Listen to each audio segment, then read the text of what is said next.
Beans fry కోసం ముందుగా మనం ఈ విధంగా బీన్స్‌ని స్టీమ్ చేసేసుకుంటామండి.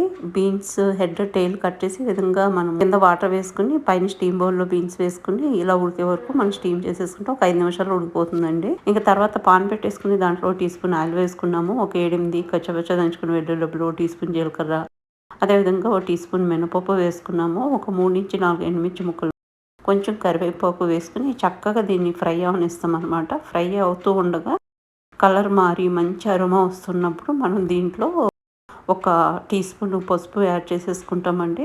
అదేవిధంగా రుచికి సరిపడా సాల్ట్ వేసేసుకుంటాము. ఒక హాఫ్ టీ స్పూన్ వరకు కారం కూడా ఇక్కడ వేసేసుకుంటాము. వేసుకున్న తర్వాత మనం స్టీమ్ చేసుకున్నటువంటి బీన్స్‌ని వేసేసుకొని చక్కగా టాస్ చేసుకోవాలండి.